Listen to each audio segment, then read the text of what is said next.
Italian Interior Minister, refuses to let asylum seekers get off a ship docked in Sicily on Thursday. Over 60 refugees stuck on that ship are at the center of a row after a handful reportedly revolted following their rescue, fearing that they'll be returned back to Libya. Matteo Salvini said that if anyone disembarks that ship, they'll take responsibility for it. He added the vessel will be blocked for as long as necessary to clarify the situation. However, a group of humanitarian agencies, including UNICEF, issued a joint statement calling for the immediate disembarkation of these refugees. Each year, thousands of refugees die trying to reach Europe through the Mediterranean.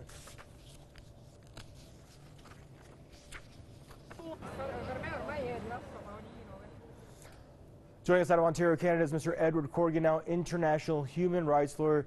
Hello, Mr. Corrigan. Thanks for joining us back on the program. So we're seeing Matteo Salvini really stick to his guns. We see Malta's not really being, too receptive either with these refugees. Spain, took in just a very, very small couple boats. So where do the refugees stand? Where does Italy stand? From a legal point of view, actually, it's fairly clear. Italy has to allow the migrants and refugee claimants to make a refugee claim in Italy.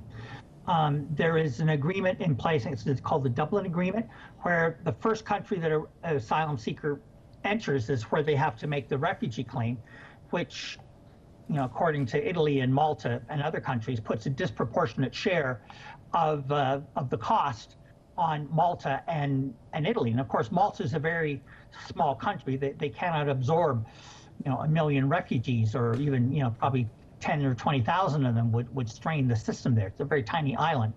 Italy, on the other hand, has been about 700,000 immigrants have entered Italy in the past 5 years. And this is a huge number.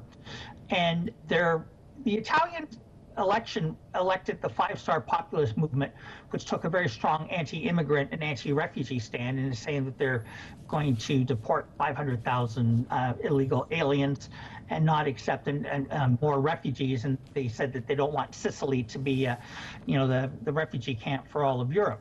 So, there are some legitimate complaints from the Italians, and those countries say that it has to be a European response to the asylum seekers.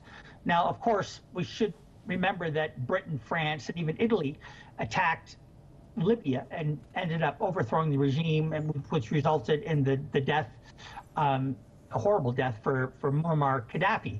And then since that collapse of his government, the economic situation in Libya, the human rights situation has deteriorated significantly, and there, of course, no central government. And this is really the direct result of the European, especially Britain, France, and Italy's attack on Libya.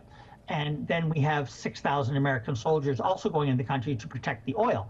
But, Libya was very well situated. It had the highest economy and standard of living of any country in Africa, and many people went to Libya hoping to get work. Now that all is gone out the window. Now Spain has said they will accept refugees. Actually, the Corsica Parliament said they also will accept refugees, but Malta says they're not, and Italy says they're not. They're going to, and then you have this agreement between the Italians, where they basically bribed Italy or Libya to act as a legal enforcement to stop refugees from going to Italy, and then of course returning refugees that are intercepted in the Mediterranean back to Libya, which is where several of the asylum seekers staged like a attempted mutiny in order to prevent them from being returned to Libya. So it's a complicated situation.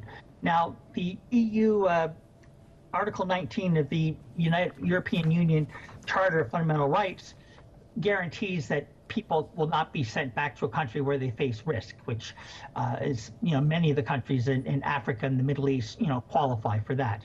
So, but you also have the issue that the European population is aging, and they are really in a desperate need for immigrants. And what they're doing is taking in a lot of foreign workers, using them, but not giving them citizenship rights, which is a way of keeping the economies going, and of course not granting political rights to these newcomers, which amounts to exploitation. Satisfies.